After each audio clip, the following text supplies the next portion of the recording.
Chapter 1. The House of God. The book of Genesis tells us that Abraham was childless, without hope of children, and that one night God summoned him out of his tent and said to him, "Look now towards heaven, and count the stars if you are able to number them." And as Abraham gazed up at the stars, he heard the voice say, "So shall your seed be." Abraham's wife Sarah was then 76 years old, he being 85, and she gave him her handmaid Hagar, an Egyptian, that he might take her as his second wife. According to Genesis, bitterness of feeling arose between the mistress and the handmaid, and Hagar fled from the anger of Sarah and cried out to God in her distress. And he sent to her an angel with the message, "I will multiply your seed exceedingly, that it shall not be numbered for multitude." The angel also said to her, "Behold, you are with child, and shall bear a son, and shall name him Ishmael, because the Lord has heard your affliction." Then Hagar returned to Abraham and Sarah, and told them what the angel had said. And when the birth took place, Abraham named his son Ishmael, which means, "God shall hear." When the boy reached the age of 13, Abraham was in his 100th year, and Sarah was 90 years old. And God spoke again to Abraham and promised him that Sarah also should bear him a son, who must be called Isaac. Fearing that his elder son might thereby lose favor in the sight of God, Abraham prayed, that Ishmael might live before you. And God said to him, "As for Ishmael, I have heard you. Behold, I have blessed him, and I will make him a great nation.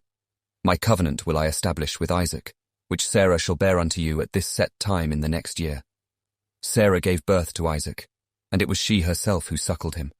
And when he was weaned, she told Abraham that Hagar and her son must no longer remain in their household. And Abraham was deeply grieved at this, on account of his love for Ishmael. But again God spoke to him, and told him to follow the counsel of Sarah and not to grieve. And again he promised him that Ishmael should be blessed. Not one, but two great nations were to look back to Abraham as their father.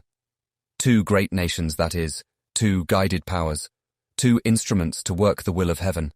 For God does not promise as a blessing that which is profane, nor is there any greatness before God except greatness in the fountainhead of two spiritual streams, which must not flow together, but each in its own course. And he entrusted Hagar and Ishmael to the blessing of God and the care of his angels, in the certainty that all would be well with them. Two spiritual streams, two religions, two worlds for God, two circles, therefore two centers. A place is never holy through the choice of man, but because it has been chosen in heaven. There were two holy centers within the orbit of Abraham. One of these was at hand, the other perhaps he did not yet know, and it was to the other that Hagar and Ishmael were guided, in a barren valley of Arabia, some 40 camel days south of Canaan. The valley was named Becca, some say on account of its narrowness.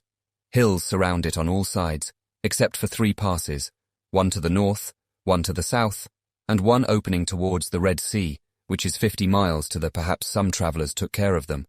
For the valley was on one of the great caravan routes, sometimes called the incense route, because perfumes and incense and such wares were brought that way from South Arabia to the Mediterranean, and no doubt Hagar was guided to leave the caravan once the place was reached. It was not long before both mother and son were overcome by thirst, to the point that Hagar feared Ishmael was dying. According to the traditions of their descendants, he cried out to foot of a nearby eminence to see if any help was in sight. Seeing no one, she hastened to another point of vantage, but from there likewise not a soul was to be seen. Half distraught, she passed 7 times in all between the 2 points, until at the end of her 7th course, as she sat for rest on the further rock, the angel spoke to her, in the words of Genesis. "And God heard the voice of the lad, and the angel of God called to Hagar out of heaven and said to her, 'What troubles you, Hagar? Fear not, for God has heard the voice of the lad where he is. Arise and lift up the lad and hold him in your hand, for I will make him a great nation.' And God opened her eyes, and she saw a well of water." When Hagar and Ishmael reached their destination, Abraham had still 75 years to live, and he visited his son in the holy place to which Hagar had been guided.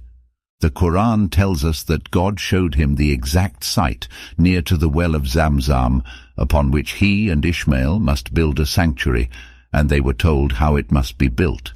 Its name, Kaaba, cube, is in virtue of its shape, which is approximately cubic.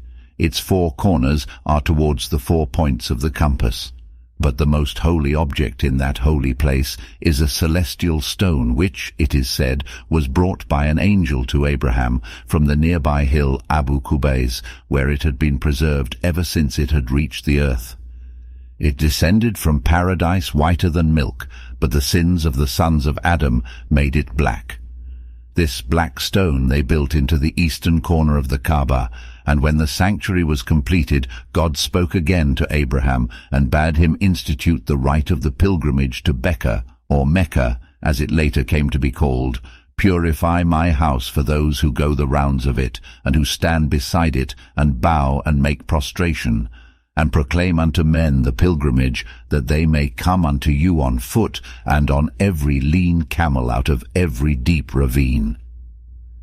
Now Hagar had told Abraham of her search for help, and he made it part of the rite of the pilgrimage that the pilgrims should pass 7 times between Safa and Marwa, for so the 2 eminences between which she had passed had come to be named. And later Abraham prayed, perhaps in Canaan, looking round him at the rich pastures and fields of corn and wheat. Verily, I have settled a line of my offspring in a barren valley at your holy house. Therefore incline unto them men's hearts, and sustain them with fruits, that they may be thankful.